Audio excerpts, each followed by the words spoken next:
Di sini saya ingin mempresentasikan imajinasi saya tentang jaringan ikat. Jadi jaringan ikat itu merupakan jaringan yang menghubungkan jaringan atau organ yang satu dengan jaringan atau organ yang lain. Fungsi jaringan ikat itu adalah melekatkan suatu jaringan ke yang lain, terus menyongkong atau menunjang organ, melindungi dan memberi struktur pada organ itu. Terus dapat membentuk darah dan limfa, dapat menyimpan lemak serta mengisi rongga di antara organ. Terus pada bagian tubuh yang berbeda itu jumlah sel, serabut, dan zat dasarnya itu pun berbeda pada fungsinya. Terus komponen-komponennya itu ada sel, pertama ada sel.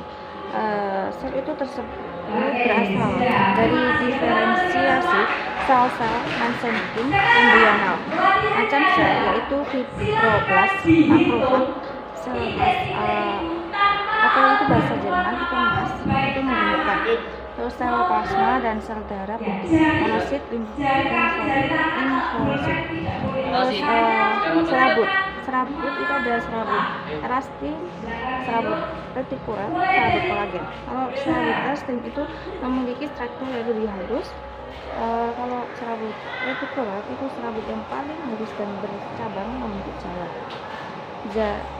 Kalau serabut kolagen itu serabut yang paling banyak dan memiliki daya tekan. Terus zat dasar itu tersusun atas komponen-komponen molekul organik. Fungsinya adalah sebagai zat pengisi ulang.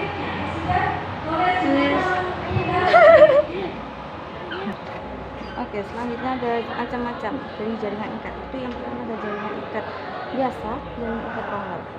Jaringan ikat biasa itu ada jaringan ikat pada padat teratur yang memiliki berkas serabut kolagen.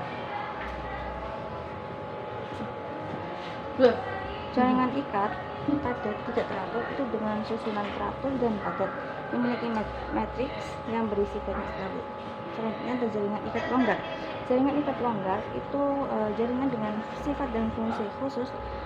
Jaringan ikat retikuler itu ada jaringan ikat retikuler dan jaringan adiposa.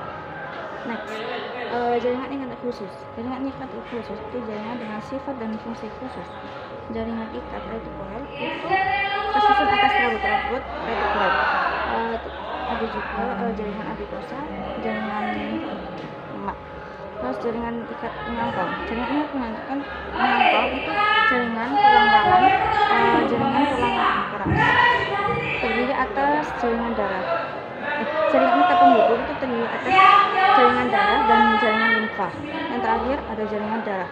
Jaringan darah itu termasuk jaringan ikat penyongkong karena berasal dari sel-sel mesenchyma. Cukup sekian dari saya. Mohon maaf bila kurang dipahami. Saya akhiri. Assalamualaikum warahmatullahi wabarakatuh.